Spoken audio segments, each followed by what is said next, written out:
In 1348 England, the hours immediately following birth were watched more carefully than the birth itself. Every woman in the room knew this, even if nobody said it aloud. The delivery was the crisis everyone prepared for.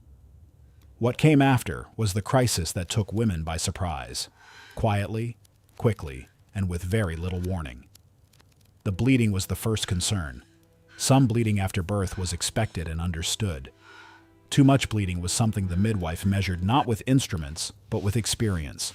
The number of soaked linen cloths, the color of what came away, the speed at which it continued. She had no way to stop severe hemorrhage. She had raspberry leaf tea, shepherd's purse steeped in hot water, cold compresses pressed firmly against the abdomen.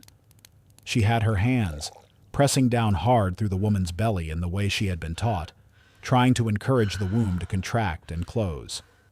Sometimes it worked. Sometimes the bleeding simply continued until there was nothing left to give. The woman on the birthing stool did not always know how serious it was. She was exhausted beyond the reach of clear thought, operating on the thin edge of consciousness that follows hours of labor. The women around her knew. They moved with a specific urgency they tried to keep out of their faces. If the bleeding slowed and stopped, the room exhaled. Then came the afterpains.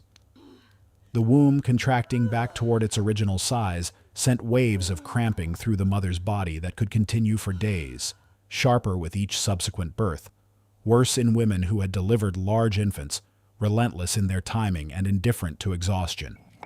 There was willow bark for the pain and heat, stones warmed at the fire and wrapped in cloth, pressed against the abdomen. There was the instruction to feed the infant as often as possible, because the suckling encouraged the contractions that would help the womb recover. The remedy and the pain were the same thing, arriving together. The fever watch began within hours of delivery. A midwife who had seen childbed fever knew that the first sign was rarely dramatic, a slight warmth to the skin, a brightness in the eyes that was not quite right, a thirst that water did not satisfy. She would press her palm to the new mother's forehead every time she passed. She would watch the color of the woman's face in the firelight. She would count her breaths. Most women passed the first day without fever. They were not safe. They were simply past the first checkpoint. The month stretched ahead of them like a road with no map. It usually arrived between the second and fifth day. The mother who had survived the birth and the bleeding and the first night would wake with a warmth that was different from the warmth of exhaustion. A heat that came from inside rather than from effort. A thirst that felt wrong rather than earned. The midwife, if she was still present, would feel her forehead and say nothing immediately. But the women watching her face would see the recognition in it, and the room would change. Childbed fever, puerperal fever, was an infection of the womb following delivery. In 1348, nobody understood this. What they observed was a woman who had seemed to be recovering suddenly beginning to deteriorate. The fever rose through the second day. By the third day, it was unmistakable. The mother flushed and shaking simultaneously, her abdomen tender to the slightest touch, her pulse rapid and shallow, her eyes carrying the specific glassy brightness of a high fever that had been climbing for days. The midwife deployed everything she had: elderflower tea to encourage sweating and bring the fever down. Cool, damp cloths changed constantly against the forehead and wrists. Lavender and thyme, because their properties were understood to fight the corruption that caused fever, boiled into a steam the woman was encouraged to breathe. Garlic, because its power against infection had been observed across generations without anyone understanding the mechanism. Honey packed against any wound or tear from the delivery. None of it addressed the actual cause. The infection spreading through the womb could not be reached by any herb available in 1348 England. What the herbs could sometimes do was reduce the fever enough to give the woman's own body a chance to fight. And sometimes the body fought successfully, and the fever broke on the fourth or fifth day, and the woman survived with nothing worse than a long recovery. Sometimes the fever did not break. When it climbed past a certain point, when the woman became delirious, when she stopped recognizing the faces around her, when her skin turned the color that every woman in the room knew, the treatment shifted from cure to comfort. The herbs continued because stopping felt like giving up, and nobody was willing to give up. The priest was sent for. The children were kept outside. The husband, if he had been waiting in the street or the field or the tavern where men went during births, was allowed inside now. The women who had been in the room since the delivery stayed. They did not leave. What killed these women was invisible, nameless, and entirely preventable, though nobody in 1348 could have known that.